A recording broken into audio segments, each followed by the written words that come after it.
Uma pesquisa da Symantec realizada em 2011 em 24 países revelou que naquele ano houve 431 milhões de vítimas de cibercrime no mundo, um impacto econômico-financeiro de 388 bilhões de dólares. Para falar sobre o cibercrime, o nosso entrevistado é o juiz do Tribunal de Justiça do Piauí, Marcelo Mesquita. Magistrado há 11 anos, na MB ele ocupa o cargo de diretor da Secretaria de Informática. Doutor Marcelo, muito obrigada pela sua presença aqui no programa da MB, o Brasil Justiça. Renata, eu que agradeço a oportunidade, é um prazer tentar passar um pouco de conhecimento que a gente, é uma obrigação de conhecimento que a gente vem amealhando ao longo dos anos. Doutor Marcelo, por que o uso do nome cibercrime? Esse é um primeiro aspecto, é uma nova modalidade delitiva, né, que a principal dificuldade já começa na definição, como chamar isso, né? Muitas pessoas pensam, isso é uma mera tecnicismo, que nome dar a isso? Mas isso aqui propicia inúmeras vantagens, né? Estatísticas, formas de como combater, né? Então, assim, a atribuição de um nome padronizado é mais interessante. E por que o cibercrime? Temos crimes digitais, crimes por internet, crimes de alta tecnologia, existem várias tecnologias. Adotamos essa tecnologia, esse nome, cibercrimes, por alguns motivos. Na doutrina internacional, no mundo, é o mais adotado. É o que alcança em toda a sua potencialidade essa modalidade delitiva, que ela é o crime cometido através de redes de comunicações de dados, ou seja, dispositivos, computadores, telefones conectados em redes. Então ele alcança isso daí.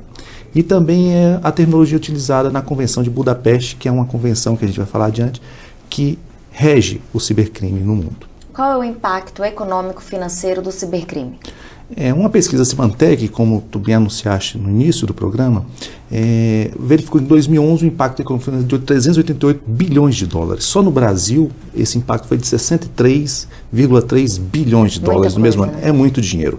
E não é só impacto, o impacto realmente são as perdas, a parada de serviço, né? A média de você retomar um serviço que estava funcionando é de 10 dias, ou seja, a repercussão é muito grande. E observe que essa pesquisa foi feita em 24 países somente, só 24. Esses 431 milhões de pessoas vítimas, que equivale à população dos Estados Unidos e Canadá juntas, somente desses 24 países pesquisados, não foi todo o globo. Então, realmente é um impacto gigantesco. Esse valor, 388 bilhões de dólares, se aproxima do tráfico internacional de entorpecentes, que é 400 e poucos bilhões de dólares. Então, realmente, é algo a se preocupar, né? É algo que vem evoluindo e que todos podemos ser vítimas potenciais. Quando surgiu a prática desses crimes? A doutrina, né, os escritores divergem, mas o primeiro caso realmente documentado foi no caso de Minneapolis, no Banco de Minneapolis, nos Estados Unidos, onde um funcionário em 1958 teria fraudado, modificado um algoritmo, um programa de computador para tirar centavos em seu próprio benefício. E foi condenado, tudo. Foi primeiro documentado esse de 1958. E de lá para cá são vários delitos, várias modalidades. Você passa por delitos até de se alterar, possivelmente, prescrição de radioterapia em hospitais mais modernos, ou seja, você pode até cometer delitos contra a vida através de cibercrimes. Então, realmente é uma potencialidade muito elevada. Quais fatores alavancaram a cibercriminalidade? Vários fatores alavancam. A primeira delas é natural, a internet, a globalização, né? Ou seja, essa movimentação, esse fluxo de pessoas, a internet que quebrou todas as fronteiras, nós não temos mais uma fronteira. O cibercriminoso é diferente do delituoso, do meliante comum, porque ele não tem um ponto fixo, ele pode de qualquer lugar cometer um crime qualquer outro. Então isso daí é um fator que realmente alavanca a internet, a globalização, o microprocessamento. O que é o microprocessamento? A diminuição dos processadores, dos chips, a miniaturização das máquinas. Hoje todos os nossos telefones não são mais telefone, ninguém tem um telefone só para ligar, só para ligar. Ele é uma máquina calculadora, ele tem um joguinho, ele grava, ele passa música e vídeo, ou seja, é um computador. Então isso daí aumentou essa potencialidade, tanto do lado de quem comete o crime, como das vítimas. Quais são as principais modalidades de cibercrimes? Isso é uma coisa que gera também muita dúvida, muito problema. O que é? Nós temos dois grandes grupos de cibercrimes. O que a gente realmente um estudo que eu faço, chamo de crimes próprios e impróprios. Cibercrimes impróprios são todos aqueles crimes que já existiam e que passaram a utilizar a ferramenta do computador, da internet para alavancar. Então, tipo o estelionato através da internet, tipo a subtração de dados, ou seja, são crimes que já existiam, que já existem tipos penais, já existem crimes no nosso ordenamento, furtar, subtrair, estelionato, extorsão, só que estão sendo feitos através da internet, de redes de comunicação, são os crimes impróprios. Esses aí são os que mais se vê, mais se visualiza, mais se pensa. Pensa cibercrime, você pensa algo assim. E temos os crimes próprios, cibercrimes próprios, que são aqueles que só passaram a existir depois do advento do computador e das redes de comunicação. Ou seja, não são o patrimônio ali violado, é a própria rede, é a própria máquina. Ou seja, é você ter lá um grande site de vendas e você derrubar aquele serviço. Você para de funcionar. Parando de funcionar, você gera um prejuízo enorme. Isso é fácil na área da iniciativa privada, que você consegue mensurar. Um site que está fora do ar, eu deixei de vender tantos milhões, perdi uma imagem perante o meu público de tanto, ou seja, você gera isso daí. Agora já na esfera governamental fica mais difícil, você não consegue mensurar, dizer, avaliar quanto vale ficar fora um serviço público essencial por tanto tempo. Então, realmente, existem essas duas grandes modalidades de cibercrimes, entre várias outras, mas são os próprios e os impróprios. Temos que ter muito cuidado com os próprios, que eles geram brechas, eles são caminho, eles são ferramentas para até alavancar esses cibercrimes próprios. Qual é o perfil das pessoas que cometem o cibercrime? É uma pergunta interessante, Renata, porque quando se fala em cibercrimes, pensa-se em hacker. Hacker já é uma denominação equivocada. Porque hacker do inglês é um expert, alguém muito bom em alguma coisa, geralmente computador. Então esses cibercriminosos, geralmente, em sua maioria, são hackers do mal. Então, na terminologia, seriam os crackers, são pessoas que atacam, que têm um fito, a vontade de realmente angariar algum benefício próprio. Antigamente existia os hackers antigos, existia uma certa politização dessas atitudes, ao invadir por invadir, uma questão de saciar o ego, consegui invadir, consegui quebrar, então existia. Hoje já não mais. Hoje realmente o fito é econômico. E quem vai muito atrás desse cibercriminal perfil são pessoas jovens. Não pense que todos esses jovens aí que têm algum conhecimento conseguem fazer isso. O grande problema é que são criadas ferramentas por realmente experts, grandes crackers, grandes realmente cibercriminosos, inteligentíssimos que nunca vão ser encontrados, infelizmente. Eles geram ferramentas e as vendem no mercado. Existe todo um mercado próprio para a venda das ferramentas. E quem utiliza são jovens. Jovens com um mínimo de conhecimento, não precisa aquela profundidade técnica toda e passa a utilizar aquelas ferramentas. Esse é o perfil maior. Muito obrigada. No próximo bloco, o juiz do Tribunal de Justiça do Piauí, Marcelo Mesquita, vai falar do cibercrime no mundo. Não sai daí, a gente volta rapidinho. A Escola Nacional da Magistratura, em parceria com a AMB e a Academia Mineira de Direito Militar, realiza nos dias 12 e 13 de novembro o curso de atualização em Direito Militar. A capacitação oferece 25 vagas aos magistrados filiados à AMB. Os interessados devem se inscrever até o dia 31 de agosto no site www.enm.org.br.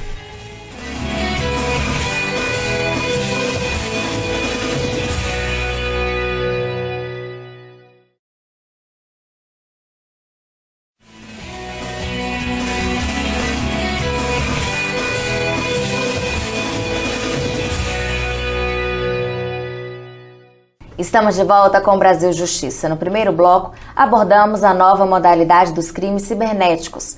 Agora, o juiz do Tribunal de Justiça do Piauí, Marcelo Mesquita, vai falar do cibercrime no mundo. Doutor Marcelo, como se dá o combate ao cibercrime em outros países?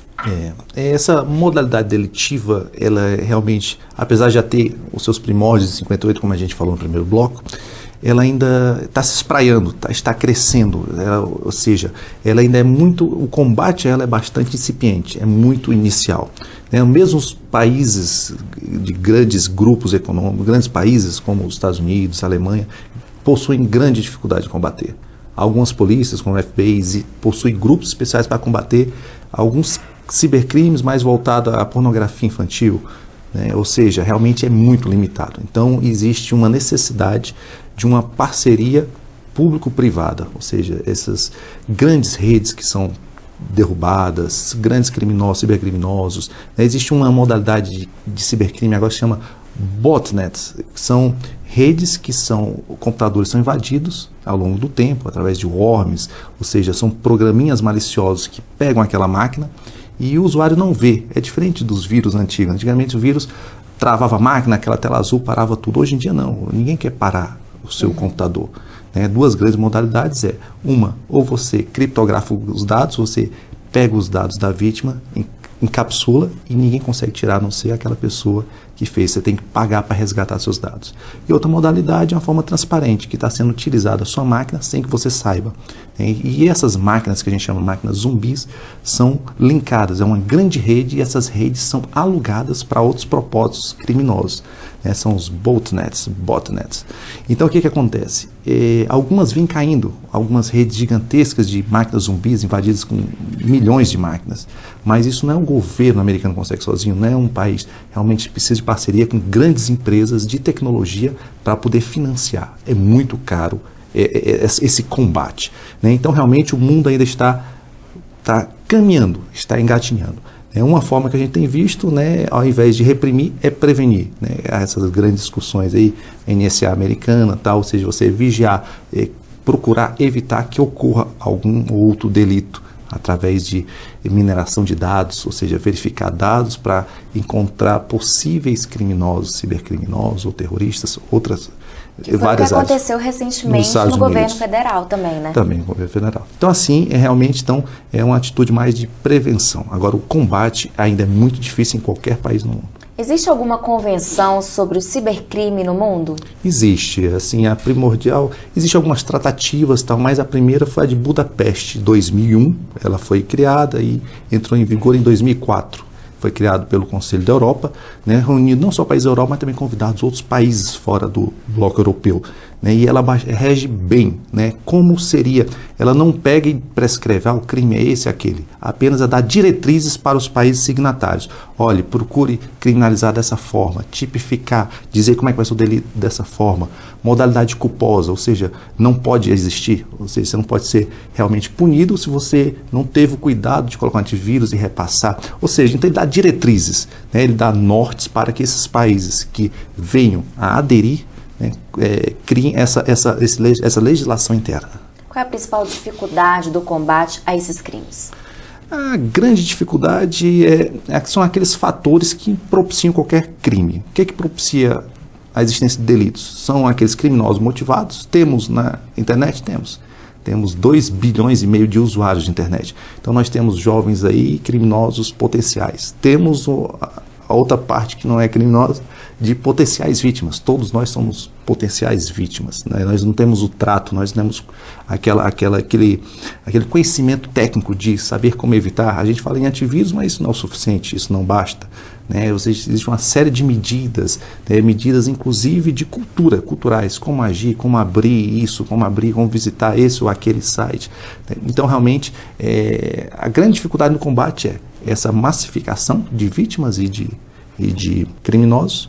Um outro aspecto é aquele distanciamento, né? A internet tem esse poder de distanciar, de desmaterializar, né? Ou seja, você não tem um local fixo do cibercriminoso, ele pode estar aqui do lado, pode estar em outro país, em um país que você não tenha acordo de extradição, que geralmente acontece, né? Aquelas informações para ser levadas para um local que você não consiga exercer a jurisdição, você não consiga o poder judiciário vir dizer o direito ali, não tem como. Então, isso daí é um outro fator, e o outro é o da completa falta de capacidade do poder público de combater. E os cibercriminosos sabem disso, né? Ou seja, realmente existe aquela sensação ampla de impunidade. Existe aquela pseudo-sensação, aquela falsa sensação de ele estar atrás, aqueles cibercriminosos mais simples, aqueles garotos jovens que adquirem aqueles programas e querem cometer alguma coisa, acham que estão mais ou menos seguros, mas em verdade não estão. Então, o que existe? Existe em relação a esses cibercriminosos uma sensação de falsa, ou às vezes verdadeira, de anonimato. Ou seja, alguns ficam atrás dessas máquinas achando que estão, e muitas vezes realmente estão, né, no anonimato completo. e a falta de capacidade do poder público de investigar. Porque você demanda técnicas, você demanda aparato, demanda conhecimento, ou seja, é todo um arcabouço, toda uma infraestrutura que nenhum país tem. Outras modalidades de cibercrimes surgem no mundo? Surge, a cada dia surgem várias possibilidades, vários badwares que a gente chama, são esses programas maliciosos, e outras modalidades de cibercrime, sim.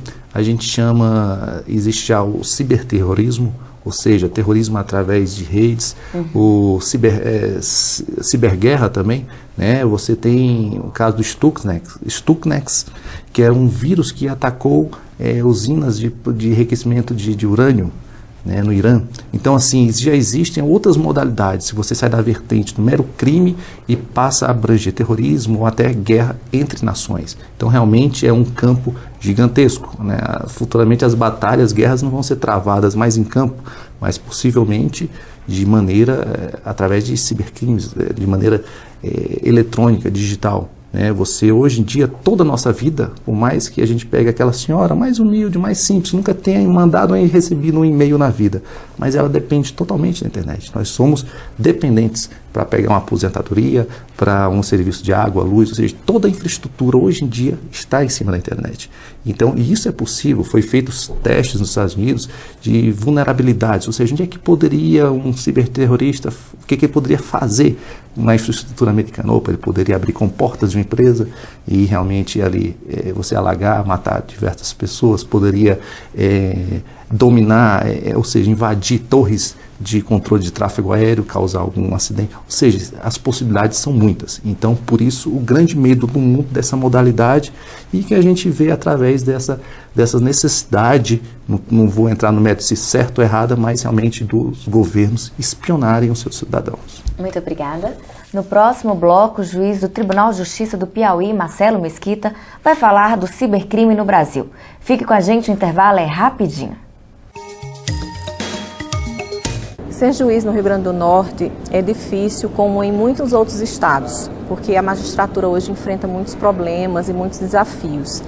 Eu acho que nós temos que ser sempre persistentes na busca por uma magistratura melhor, sabendo os que querem ingressar que é uma carreira linda, muito bonita, mas uma carreira muito difícil. Estão abertas as inscrições para o terceiro curso de Ativismo Judicial, Limites e Possibilidades, promovido pela Escola Nacional da Magistratura em parceria com a AMB. A capacitação será realizada nos dias 25 e 26 de setembro, na sede da AMB em Brasília. A escola oferece 30 vagas para magistrados associados à AMB. Os interessados devem se inscrever até o dia 31 de agosto no site www.enm.org.br.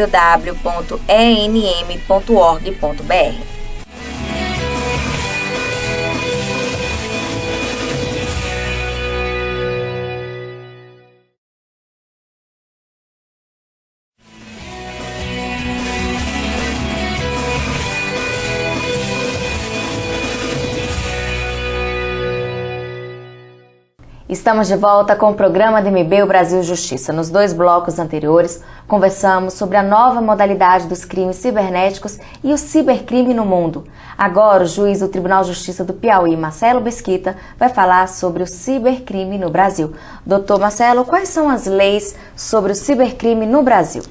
No Brasil, a gente ainda está engatinhando, né? Realmente não temos leis específicas, né? Há de se fazer aquela divisão entre cibercrimes próprios e os impróprios.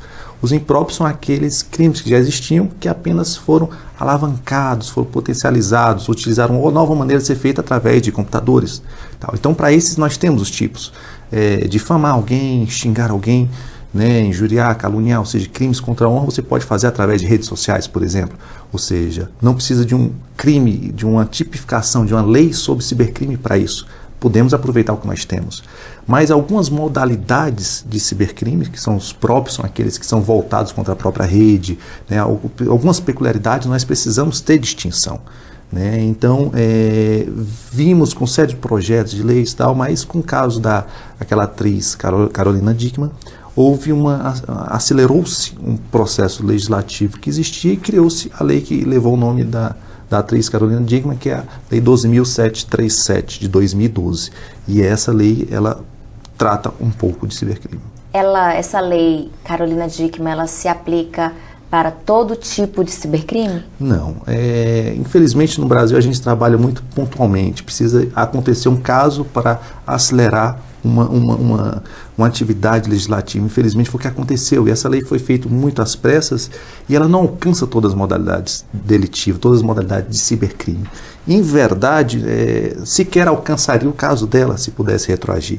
A lei penal, quando você cria um novo tipo penal, um novo crime, você define na lei, isso aqui passa a ser crime, se não existia antes, você não pode retroagir, você não pode aplicar os casos pretéritos. Caso isso fosse possível, que não é, repito, né, sequer o caso da Carolina Dickmann seria alcançado pela própria lei que leva o nome dela. Não levaria. Por quê? Porque a descrição, o tipo penal que foi feito, o que é invadir dispositivo alheio, tal. Ou seja, a narrativa, o que compõe o crime, para definir o que é o crime, ela é muito complexa. Ela é quase teratológica, é monstruosa. Você não consegue adequar.